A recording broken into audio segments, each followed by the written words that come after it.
Notre aventure aujourd'hui nous conduit au sud du bassin d'Arcachon, juste à la frontière des Landes et de la Gironde.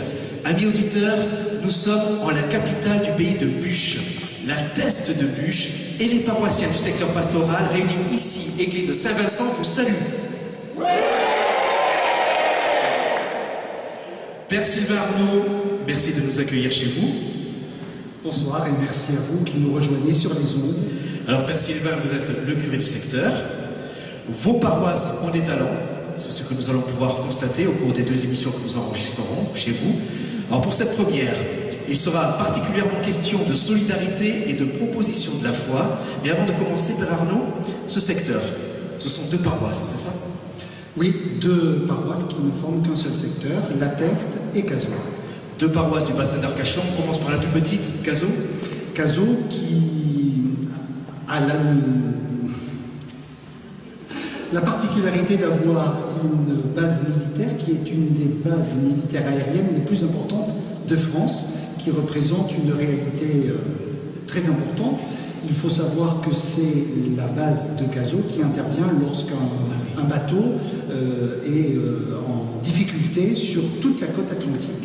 Et cette présence de l'armée, c'est quelque chose qui se ressent dans le quotidien de la commune? Au niveau économique, très certainement, puisque bon nombre de militaires sont logés sur la commune de la Teste, sur les communes environnantes de Gujan-Mestras, Arcachon, jusqu'à Biganos et même jusqu'à Ichoux. Mais même pour la communauté chrétienne, nous avons souvent la joie d'accueillir des sous-officiers ou des officiers à nos offices. Alors, la Teste de Buch à présent, alors là, on est dans une autre catégorie, 25 000 habitants l'hiver. Et l'été, vous avez une idée du nombre de personnes? On multiplie par 4. Ah oui, quand même. Donc 26 000 habitants aujourd'hui, on passe à plus de 100 000 habitants pendant l'été. Remarquez, il y a la place, parce que la Teste, c'est en superficie une des plus grandes communes de France. Oui, c'est très étendu, puisque nous avons un grand territoire, puisque nous allons presque aux portes de Biscarrosse. Alors, quand on pense à votre secteur, alors on pense au bassin, l'océan, la plage, l'île aux oiseaux, le banc d'Arguin, la dune du Pilat. Pour beaucoup ici, c'est les vacances.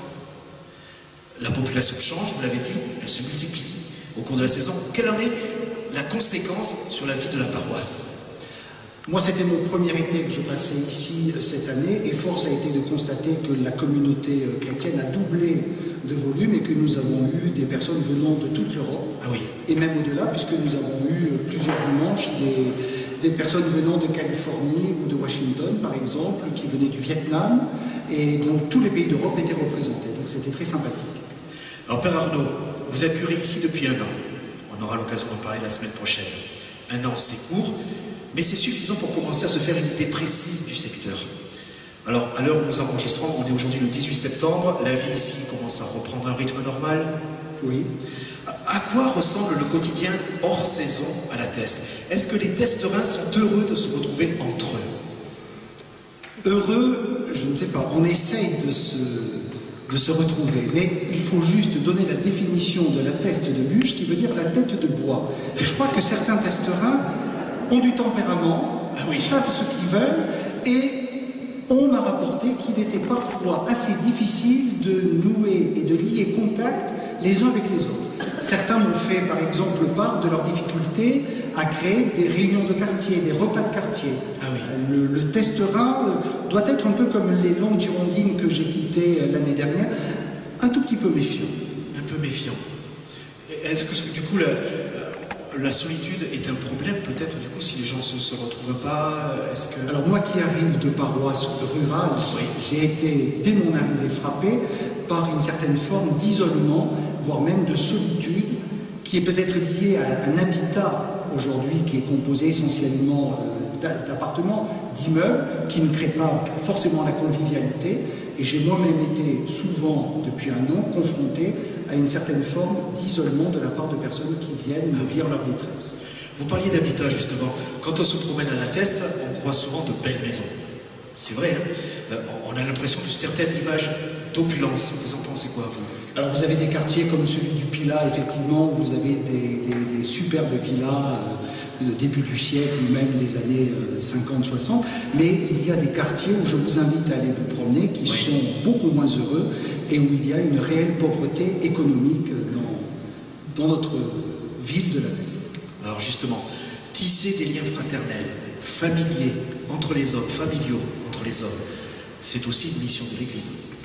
Et à laquelle j'attache beaucoup d'importance. Je sais que c'est une mission importante pour vous. Que faites-vous dans la paroisse pour faire de cette Église une Église, une famille? Alors on essaye d'abord de se donner des nouvelles et j'attache une très grande importance le dimanche au cours de la messe dominicale à ce que nous partagions des intentions de prière très concrètes de personnes qui sont malades, qui sont en difficulté. Et puis l'année dernière, j'avais lancé un repas pour les personnes isolées et nous nous sommes retrouvés à plus de 80 personnes. Et l'une d'entre nous, paroissienne, a décidé, eh bien, tous les trimestres peut-être, un dimanche, de pouvoir proposer un moment de convivialité. Alors, Père Arnaud, vous n'êtes pas seul ici à travailler pour cultiver cet esprit fraternel dans l'Église, hein, et au-delà d'ailleurs. Les paroissiens sont à vos côtés, heureusement, nous allons découvrir de quelle manière. Merci Père, à tout à l'heure. Oui, merci. Je propose que nous restions dans ce thème de la fraternité et de la solidarité en accueillant notre premier talent du jour. La solidarité sur le secteur pastoral, l'Atteste Caso, c'est le service évangélique des malades, l'Alsamad, qui œuvre auprès de la population malgache, l'aumônerie dans les maisons de retraite, nous aurons l'occasion d'en reparler, et puis une solidarité évangélique qui s'exerce en dehors du circuit chrétien. Monsieur Bernard Bonnour, est-ce que vous pouvez nous rejoindre? On peut applaudir Monsieur Bonnour.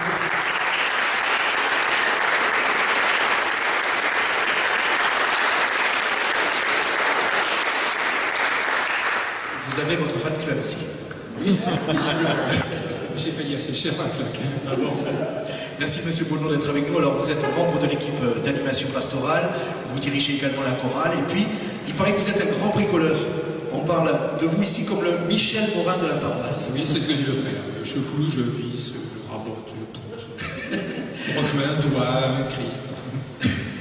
Alors Bernard, on l'a compris, vous êtes un chrétien pratiquant, mais vous ne pratiquez pas uniquement dans l'Église. Est-ce que vous pourriez nous présenter l'association Solidarité Tiers-Monde? Solidarité Tiers-Monde a été créée il y a une quarantaine d'années par une dame qui au départ n'était pas testerine, est devenue testerine et qui a fait sa scolarité dans l'abbaye des Sœurs de Saint-Gildas-des-Bois. Ces religieuses ont essaimé, c'est une communauté qui avait été créée en 1802 par un prêtre. Elles sont à Saint-Gildas-des-Bois. Saint-Gildas-des-Bois, ça se situe près dans un triangle Vannes, Rennes, Nantes, à peu près au milieu. Et ces religieuses ont essaimé d'abord en Angleterre, en Irlande, toujours dans le but d'alphabétiser. L'éducation, c'est leur ligne de force. Ensuite, elles ont créé une communauté au Mexique. Ensuite, ça a été le Ghana et le Burkina Faso. Bon, Burkina Faso, qui se situe, ceux qui ne savent pas trop, qui sont des forts géographiques comme moi, c'est en haut à gauche, c'est l'Afrique. Hein. Au-dessus, vous avez le Mali. À gauche, vous avez la Côte d'Ivoire. À droite, vous avez le Niger. En dessous, vous avez le Bénin, qui vous rappellera quelque chose, le Père Xavier et le Père Léon. Voilà. Donc le Burkina est un pays extrêmement pauvre, avec d'énormes difficultés, 19 millions d'habitants, 270 000 kilomètres carrés, c'est-à-dire à peu près le tiers de la France. Un pays qui n'a absolument aucune ressource naturelle, aucune, pas de gaz, pas de pétrole, pas de minerais, rien. Seule chose qu'ils ont, ils cultivent le coton et ils sont 5e exportateur de coton. Le seul problème, c'est que le coton, c'est météo-dépendant, donc les mauvaises années météo, les récoltes sont très, très faibles. Voilà, et ils s'attendent beaucoup et ils reçoivent quand même pas mal d'aide internationale. Pays, 50% musulmans, 40% animistes, 10% de catholiques. Animistes, c'est-à-dire ces gens qui croient aux esprits, qui habitent les êtres humains, qui habitent les objets et qui habitent aussi les forces naturelles. Voilà. Et donc il y a des bons et des mauvais esprits et il faut donc ils vénèrent ces esprits pour éviter leur coup.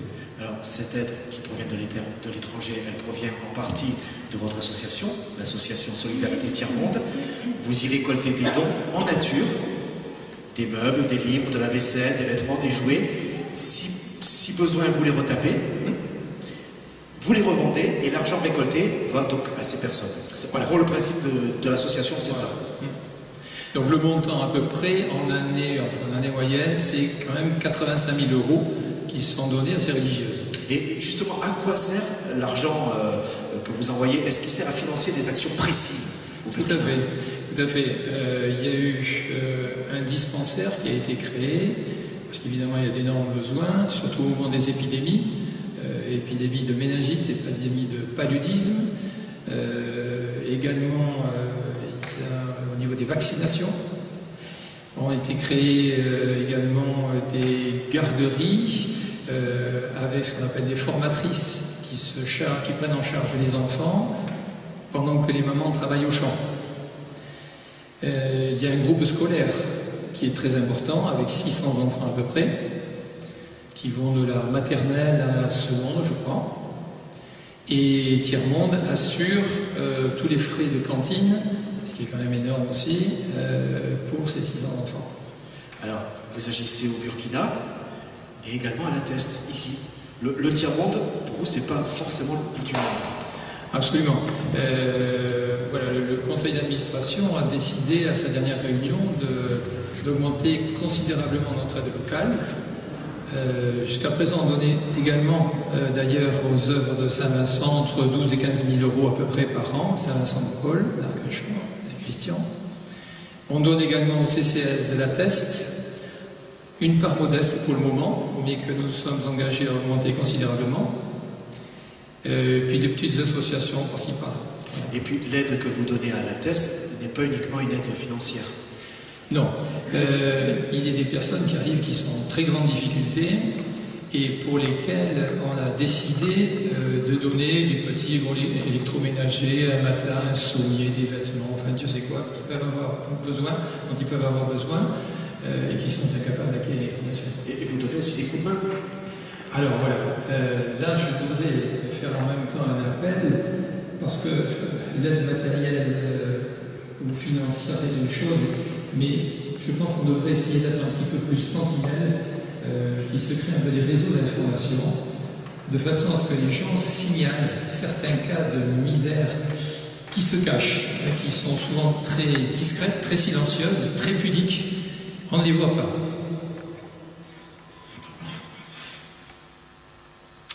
Et ces gens-là ne demandent rien.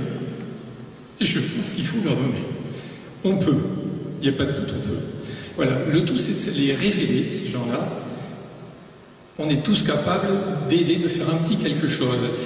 Ça peut être une aide physique. Vous pouvez avoir ce qu'on appelle affectueusement nos papis, nos mamies qui se retrouvent tout seuls, à des âges très avancés, qui sont incapables de porter un pack d'eau, qui ont un volet coincé depuis 15 ans, puis qui font avec. On peut, avec une petite heure par semaine ou 2 petites heures, on peut apporter une grande lumière pour eux. Je pense que c'est indispensable. Donc, vous faites un appel à bénévoles, d'une certaine manière. Et nous avons besoin de bénévoles, bien sûr, dans le cadre de Tiers-Monde. Et si en particulier, quelqu'un avait des compétences un peu en mécanique, c'est-à-dire qu'on nous apporte des vélos qui ne sortent pas toujours du magasin. Comment ça, vous ne savez pas tout réparer? Je croyais que vous étiez le Michel Morin de la paroisse. C'est le père qui dit ça. Ah, c'est le père qui dit ça. Moi, je dis pas ça. Et donc, nous n'avons aucune connaissance, aucun de nous est compétent pour réparer quand on nous apporte une tondeuse thermique, un taille-huée, etc., qui représente souvent à la vente 40 ou 50 €, ce qui est énorme pour nous. Parce que pour faire 85 000 €, quand on vend un frigidaire 50 €, c'est bien. Mais quand on vend des verres à 30 centimes ou des vêtements à 4 €, il faut en... Voilà. Donc, un appel à un mécanicien éventuel. Alors, des bénévoles, vous en avez quand même dans l'association, vous en avez 45, c'est ça? Voilà, 40. Enfin voilà, 40. Et on a un salarié, voilà, donc à temps plein. Donc vous organisez des ventes tout au long de la semaine dans un local qui est 161 avenue André Ampère à la Teste, et il s'agit là d'un local provisoire. Expliquez-nous. Provisoire pour la deuxième fois, on est dans du provisoire. Un incendie criminel a ravagé l'ancien Tiers-Monde il y a 3 ans. Donc on a galéré pendant 1 an et demi, presque 2 ans, dans un local provisoire avec des ornières épouvantables devant. Mais enfin bon, on a fait avec. Les chiffres évidemment s'en sont ressentis énormément. Pendant ce temps, donc, se construisait notre nouveau local. Donc on s'est épanoui de nouveau. Les chiffres s'en sont ressentis dans le bon sens. On a fait un outil de travail au bout d'1 an à force de travailler d'arrache-pied régulièrement. Et puis, des personnes sont venues nous cambrioler. Et comme on leur a bien expliqué qu'avec l'ADN on retrouvait tout le monde, plutôt que de mettre des gants, ils ont mis l'incendie. Voilà, ils ont mis le feu. Donc, de nouveau, en 2 heures, tout a disparu. Tout a été consommé, effondré, voilà. Et on a redémarré dans un local provisoire qu'on a eu la chance de trouver au bout de 48 heures. Et j'en profite pour remercier la population de tout l'Atteste qui a été d'une extrême générosité dès le départ, nous a apporté énormément de choses et souvent de valeurs, ce qui nous a remis de mettre le pied à l'étrier rapidement.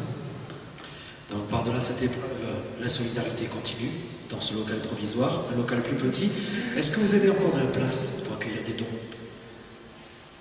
De la place, on n'en a pas trop, ce qui nous amène à faire un tri plus drastique au niveau des dons qui nous sont faits, mais continuer à apporter. Et du tri, on essaie de stocker. Est-ce qu'on peut vous aider par un don financier alors? Je ne sais pas si ça s'est fait jusqu'à présent, mais pourquoi pas? Tout don est bon à prendre, bien sûr. En tout cas, on peut venir acheter. C'est quoi vos horaires d'ouverture? Le mardi après-midi, le jeudi après-midi, le 2e et le 4e samedi de chaque mois.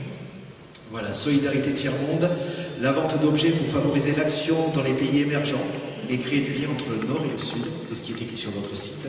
solidaritétiermonde.fr. Et puis, on peut bien sûr vous rencontrer sur place au 161 avenue André-Ampère à l'Atteste. Bernard Bonnour, avant de nous quitter, un mot sur la chorale du secteur. Alors là aussi, il s'agit d'une renaissance. Oui, deuxième casquette. Le père Sylvain a souhaité que la chorale reprenne après une année de sommeil pour embellir nos célébrations les plus importantes. La première année, ce sera celle de Toussaint, pour laquelle nous avons commencé des répétitions depuis une quinzaine de jours, d'arrache-pied, tous les samedis matins, de 9h à 12h30 à peu près. Voilà, pour essayer de mettre tout ça bien au point pour faire une belle cérémonie. Alors, les répétitions commencent à peine. À peine. Donc ce soir, c'est en équipe réduite que vous allez chanter. Très réduite. En quatuor, qu'est-ce que vous allez vous interpréter? Une nouveauté, le Notre Père de Rimsky-Korsakov. Voilà, vous serez accompagné par Claude Mège à l'orgue. Si vous voulez venir.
est le temps proposé par l'Église aux adultes qui désirent devenir chrétiens.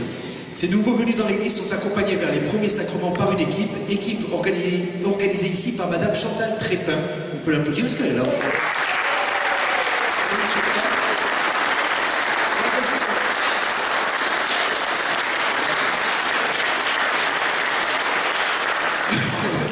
Bonjour Madame Trépin.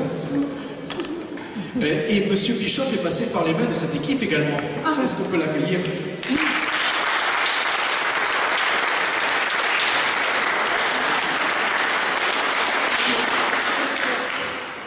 Merci Mathieu de nous avoir rejoints également.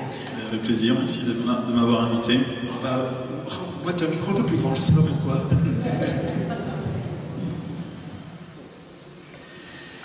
Alors, Mathieu, vous êtes fait baptiser en 2016, c'est bien ça? 2017, non? C'est pas l'année dernière? 2017. Ah, déjà 2 ans, oui. Qu'est-ce qui vous a conduit à cette aventure?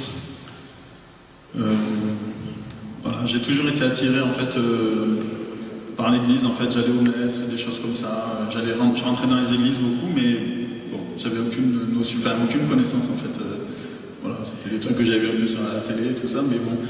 Et donc du coup, je connaissais avec mon activité professionnelle, je connaissais déjà Chantal. Et puis en fait, j'ai lié d'amitié avec Guy Vétéro aussi, l'ancien curé de Cazaux. Et un jour, j'ai été invité à un repas chez Marie-Claire, en fait, une accompagnatrice aussi pour les catéchumènes. Et du coup, on a fait un repas comme ça de fin d'année au mois de juin. Et du coup, j'ai lié d'amitié un peu avec tous ces gens-là. Puis bon, du coup, je me suis lancé dans l'aventure. Voilà. Avant, vous me disiez que vous pratiquiez la foi en autodidacte. J'ai beaucoup aimé l'expression. Voilà, ouais, autodidacte, c'est un truc que j'utilise beaucoup. Ouais. Oui, en fait, c'est ça, j'avais aucune notion, aucune connaissance en fait dans la religion chrétienne en fait. Mais pourtant, je me sentais attiré par ça. Et j'ai désiré apprendre en fait pourquoi les temps liturgiques, pourquoi la liturgique, pourquoi une messe ça se passait comme ça, que voulait dire Alléluia, tout ça. Voilà. Je me suis lancé dans l'aventure pour apprendre en fait, parce que je désirais vraiment apprendre, avoir la foi. Ça voulait dire avoir la foi. Voilà. Madame Trépin, comment se passe une séance? Est-ce qu'on peut dire qu'il s'est lancé avec sa femme? Oui, voilà, aussi. Oui. C'est une aventure qu'ils ont vécue à deux. Aventure familiale. Voilà. Donc vous avez accueilli toute la famille. C'était important. Et vous êtes nombreux chaque année à Ça dépend des années. L'année de Mathieu et de Monique, qui est là aussi. Oui. 5 baptêmes. Ah oui. 5 baptêmes, 5 premières communions et confirmations à la suite. Et comment se déroulent les séances de catéchèse? C'est variable. C'est quoi? C'est des discussions, des cours magistraux? Oh non, surtout pas. Parce que le catéchuménat, c'est et les accompagnateurs et les accompagnés, entre guillemets, qui cheminent ensemble. Donc c'est chacun qui se renvoie la balle et qui s'interroge. Je veux dire que les accompagnateurs sont aussi bousculés et aussi remis en cause dans leur foi que autant de découvertes que peuvent nous apporter ceux que nous accompagnons, entre guillemets, avec qui nous faisons le chemin ensemble, disons. Alors, vous faites le chemin ensemble, puis un jour arrive le grand jour, votre baptême, Mathieu. Où est-ce qu'il a été célébré? Ici même, à l'église de la Teste. Et quel sentiment est-ce qu'on a quand on devient officiellement membre de l'église du Christ? Difficile à décrire comme sentiment, mais je dirais que c'est une fierté. Ouais, une fierté, et puis en plus la communauté nous accueille en nous applaudissant, et je trouve que c'est très fort. Et ouais, c'est une fierté d'appartenir à une nouvelle famille. Je dirais, moi, que c'est un grand moment. C'est un grand moment parce que ce jour-là, on a le sentiment de rejoindre toute une grande famille, la famille de l'Église, mais aussi de rejoindre ses parents, ses frères et sœurs. Rappelez-moi votre prénom. Monique. Merci Monique. Alors, on a parlé de famille, vous me disiez justement que vous étiez fait baptiser avec votre épouse. C'est ça. Est-ce que vous aviez invité les autres membres de votre famille, des amis, pour cette occasion? Alors moi j'ai une famille très éloignée, tout le monde est à l'étranger, donc c'est surtout des amis qui m'ont accompagné. Voilà. Et vous, Monique? Alors non, ça s'est fait avec la famille sur la commune de la Thèse, juste le parrain et la marraine, Oui. parce que arrivé à un certain âge, on souffre de ne pas avoir été comme les autres, de ne pas avoir reçu ce baptême, et c'est quelque chose qui m'a traversée pendant plus de 50 ans, et que je devais pendant ces 50 années, voyageant dans le monde entier, me réfugier en cachette dans les églises pour prier. Et j'ai attendu ce moment, et grâce à Chantal, grâce à Jean-Claude, grâce à toute cette équipe qui nous a préparés, ça a été un immense bonheur, ça a été pour moi une renaissance, c'était vraiment quelque chose de formidable. Voilà. Une renaissance. Donc, je crois qu'on peut applaudir.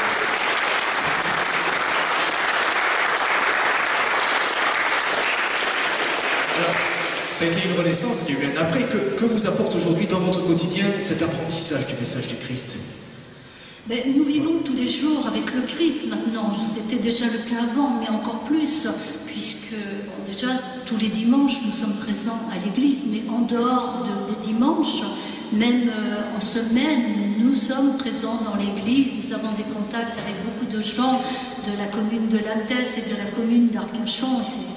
C'est vraiment, non, c'est une communauté chrétienne que je ne connaissais pas. C'est une belle définition, la communauté chrétienne. Une famille, comme disait. C'est une grande famille, c'est une grande famille, et nous avons ici que des frères et des sœurs. Hein.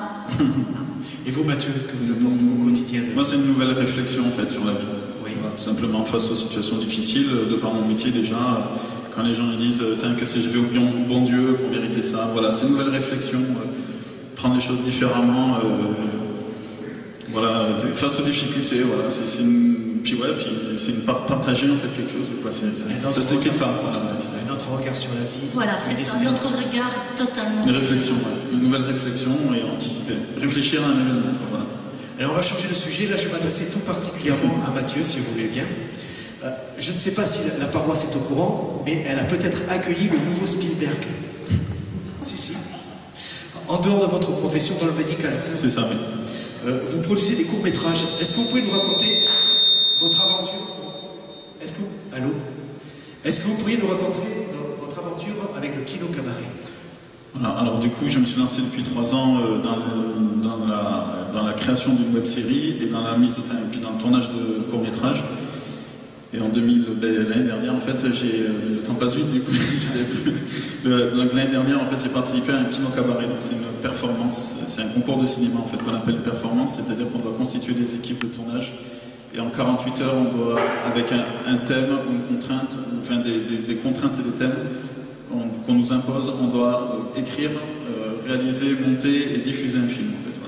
Et l'année dernière, donc, j'ai participé au concours de Bordeaux, qui était un concours international. Donc, j'ai fait un film qui s'appelle Peur sans fin, qu'on a tourné dans un ancien séminaire d'ailleurs à Dax. C'est un séminaire qui a abandonné depuis 40 ans, 50 ans.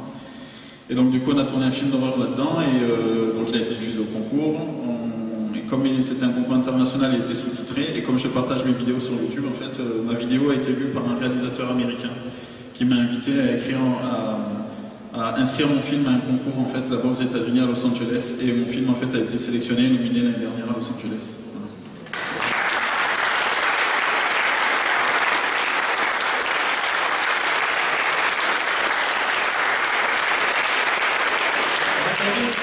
Ce n'est pas fini. Vous avez encore derrière la tête une web-série sur les Templiers et un concept télé. C'est ça. Et à propos de ce concept télé, vous allez bientôt avoir un rendez-vous, c'est ça? Ouais, alors en fait j'ai créé un nouveau concept d'émission télé qui tournera, alors je ne veux pas dévoiler parce que justement c'est nouveau, mais ce sera autour du patrimoine, et une nouvelle façon de voir le patrimoine. Et donc je pars à Paris d'ailleurs le 1er octobre, je vais chercher des diffuseurs pour essayer de rentrer des ronds pour tourner, tout simplement. Et en fait le premier épisode qu'on va tourner, justement dans un ancien séminaire, et c'est pour essayer de sauver le patrimoine, mais d'une façon un peu, je dirais, inédite. Voilà. Je pense, j'espère que ça c'est un projet qui va bien marcher parce que je voudrais changer de carrière par ce projet. En fait. C'est ça, donc vous êtes à l'aube peut-être d'une nouvelle carrière. Voilà, c'est ça. Et puis j'ai tourné il y a 15 jours, 3 semaines, un court-métrage sur Caso d'ailleurs pour présenter au concours l'année prochaine aussi à Los Angeles. Donc voilà, c'est multiplier les tournages.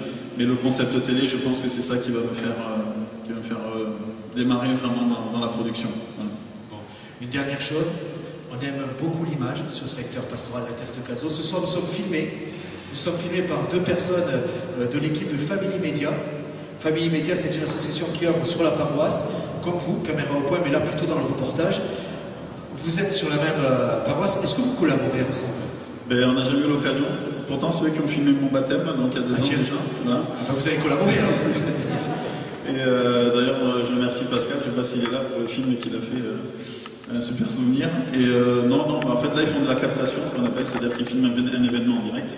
Voilà, un concert, un spectacle, voilà, comme aujourd'hui. Et ouais, moi, pourquoi pas collaborer, mais moi, je suis plus dans la création, dans le reportage audiovisuel.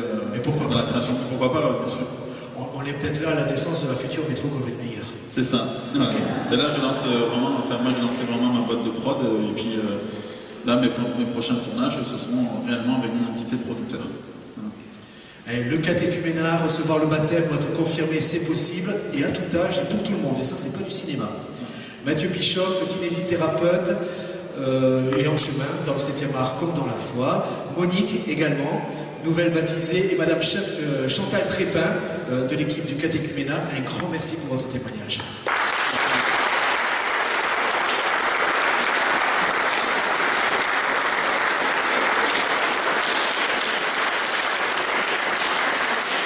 RCF Bordeaux, ma paroisse a des talents, toujours en l'église Saint-Vincent, à la Teste de Bûche.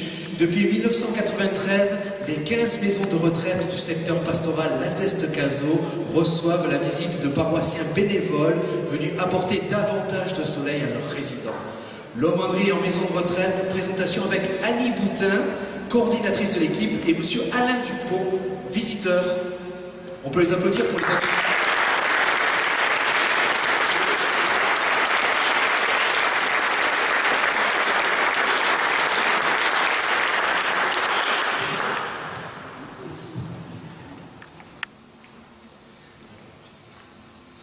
Voilà, merci Annie, merci Alain d'être avec nous. Alors, ces visites en maison de retraite, comment ça se passe? C'est quoi? Ce sont des visites individuelles? Racontez-nous. Oui, nous sommes toujours, nous visitons, nous sommes quand même en équipe. Oui. Voilà, nous sommes 4 ou 5 à visiter. Alors, vous faites des visites individuelles, et puis 5 fois par an, d'ailleurs aujourd'hui c'était le cas je crois, oui. La messe est célébrée également. Voilà, la messe aujourd'hui a été célébrée à l'RPA de Saint-Marc. Donc là, l'RPA, ce ne sont pas des EHPAD, mais oui. Il y a nous visitons 14 EHPAD et une RPA, donc ils sont tous valides. Mais nous avons célébré aujourd'hui l'Eucharistie avec le Père Arnaud et chaque fois nous partageons l'évangile du jour. Alors ça c'est tous les lundis par contre. Non, là c'est tous les mois. Là, ah oui, d'accord. Voilà. Mais tous les lundis... Après, c'est Alain qui va en parler. Alors, Alain, donc, parlez-nous de ces partages d'évangile que vous faites une fois par semaine. Je veux dire que l'évangile, quand on le partage avec quelqu'un, on le partage avec quelqu'un, on s'enrichit. Bien sûr. Voilà. Tout à fait. Voilà, c'est ce que l'on fait. Ça va dans les deux sens. Voilà, oui, tout à fait. On apporte et on reçoit également. En le donnant à l'autre. C'est le cas également, j'imagine, pour les partages d'évangile, tous les lundis. Alors, nous sommes une équipe de 4 personnes sur l'EHPAD à la Teste, que l'on nomme la résidence Saint-Georges. Il y a 82 résidents et nous nous présentons dans cet établissement tous les lundis, tout au long de l'année. Et alternativement, d'une semaine sur l'autre, nous apportons la communion et nous réunissons en général une vingtaine de personnes qui sont donc consentantes, qui sont même demandeuses. Et puis de temps à autre, nous avons l'occasion d'inviter des personnes qui ont suivi dans le temps de petits groupes qui ont de petites idées, de petites curiosités et qui sont demandeurs pour venir participer à cette célébration. Et le lundi suivant, donc, et c'est alternativement de lundi en lundi, nous réunissons un groupe plus petit, plus ramassé, d'une quinzaine, 12-15 personnes, pour partager l'évangile qui est donc proclamé à la messe du dimanche précédent.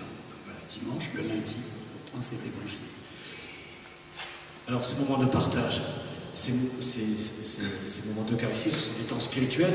Est-ce que vous partagez avec les résidents également des moments de simple convivialité, juste pour le plaisir de se retrouver? Oui, oui, bien sûr.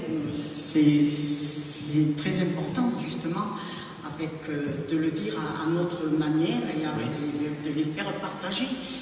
Parce que l'évangile, c'est la vie dans l'amour et c'est le trésor dans le ciel.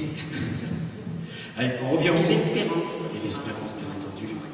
Revenons aux visites en chambre. Comment est-ce que vous êtes accueillis généralement? Les gens sont heureux de vous accueillir? Oui, ils sont heureux. Bon, moi, je fais de visites à domicile. Voilà. Oui, c'est ça. Vous ne partagez, vous ne visitez pas uniquement. Non, je le faisais quand j'ai fait l'hôpital. Oui, je faisais. Mais là, je fais la visite à domicile. Oui. Bon, je visite beaucoup de personnes paralysées qui sont exclues, qui ne sortent pas. Ce sont des personnes qui n'ont pas du tout, à part de voir l'aide ménagère, mais bon, qui n'a pas le temps de les écouter. Voilà, on y va bien sûr.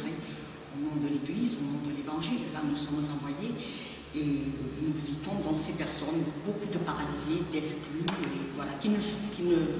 Alors, bon, il y a un temps d'accueil, nous les accueillons, mais nous partageons aussi, nous apportons la communion parce qu'ils sont demandeurs et nous partageons l'Eucharistie avec eux. Voilà. Vous partagez l'Eucharistie, vous venez au nom de l'Évangile, ça veut dire que vous visitez uniquement des personnes chrétiennes? Monsieur Dupont? Nous sommes très attentifs à prendre contact, et en particulier lorsque nous nous rendons compte, et d'ailleurs la direction nous en fait part, des arrivées nouvelles des personnes dans cet établissement. Notre premier geste, c'est d'aller les saluer, de leur dire bonjour, et puis de faire connaissance. Alors nous nous présentons, nous sommes envoyés à le prêtre de la paroisse pour venir à vous apporter, si vous le souhaitez, la communion et puis aussi des temps de partage. Et alors on leur pose la question, si vous êtes intéressés, eh bien c'est avec joie que nous vous accueillerons, mais sachez que vous êtes tout à fait libre, vous vous sentez tout à fait libre. Et avec le temps, eh bien je pense qu'il se passe de belles choses dans les cœurs.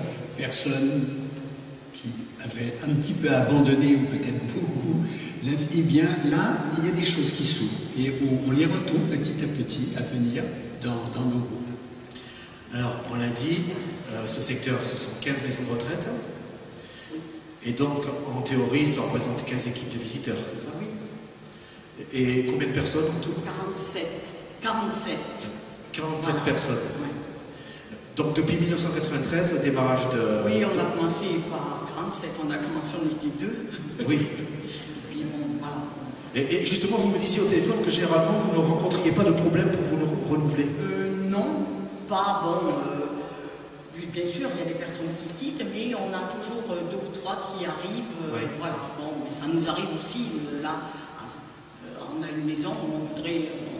Mais c'est vrai que la preuve, puisque c'est en Nantes, puisque nous avons commencé, et on finit toujours par retrouver quand même. Mais voilà, c'est des personnes, ce ne sont que des retraités au grand... Donc, autrement dit... Il ne veut que des jeunes, c'est pas possible. Comment ça, c'est pas possible? Vous regardez toutes ces jeunesses-là, oui, embauchez-les. Parce que les jeunes, parce que voilà, nous avons un créneau qui est très... on ne peut pas visiter le matin, c'est l'après-midi toujours. Donc c'est de 14h30 à 16h. Les jeunes, ils travaillent. Donc c'est des retraités, et plus même. Bon, sinon, à part du temps, quelle qualité faut-il avoir pour rejoindre votre équipe? Alors, bon, pour moi, c'est l'écoute. L'écoute. Savoir écouter. Savoir, ça s'apprend. Savoir écouter,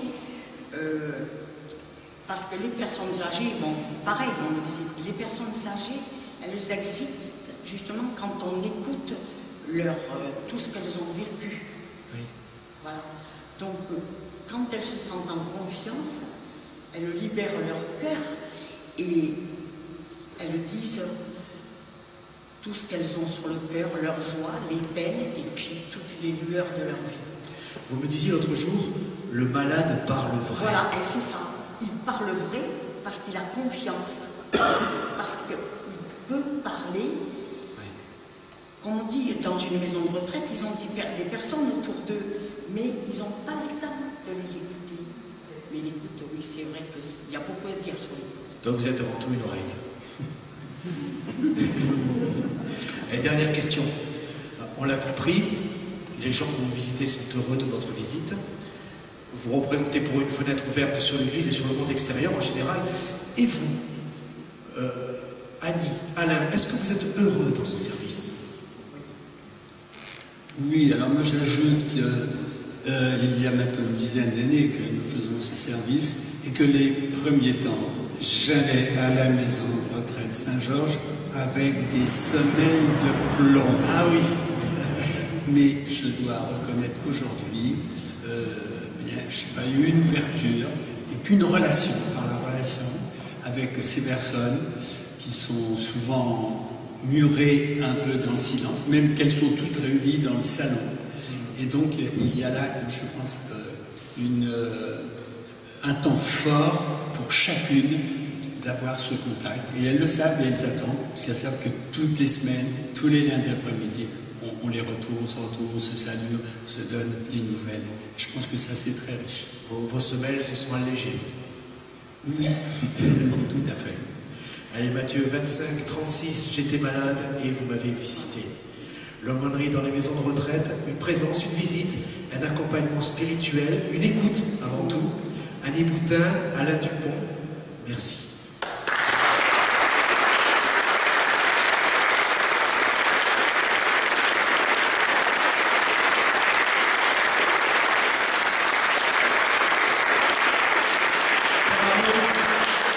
Vous nous rejoignez pour un mot de conclusion. Et Père Arnaud, nous venons d'en avoir un exemple avec le témoignage de Madame Boutin et de Monsieur Dupont. Le secteur pastoral de la Teste Cazaux accorde un soin particulier aux personnes fragiles et chacun de nous peut être concerné. On traverse tous, un jour ou l'autre, une épreuve qui peut nous fragiliser. Je pense notamment au décès d'un proche. L'autre jour, vous m'avez confié que vous preniez un soin particulier des personnes en deuil et de la célébration des obsèques. Je ne sais pas si on aura l'occasion d'en parler, mais ma vocation vient de la mort de mon frère, alors que j'étais un tout jeune enfant. Et j'ai toujours eu, effectivement, depuis bientôt 25 ans que je suis prêtre, l'intérêt d'accompagner, d'écouter les familles. Et c'est vrai que j'attache beaucoup d'importance dans mon emploi du temps à pouvoir célébrer le maximum d'enterrements et de pouvoir accompagner même au cimetière, parce que je crois que c'est un moment qui est tragique dans la vie des hommes et des femmes de notre temps et qu'il est souhaitable de pouvoir les accompagner. Je voudrais juste souligner qu'avec les maisons de retraite qui sont importantes, nous avons aussi un hôpital qui est très important, un pôle de santé qui est la réunification d'une clinique privée et d'un hôpital. Et j'y interviens en tant qu'aumônier à peu près une fois par semaine.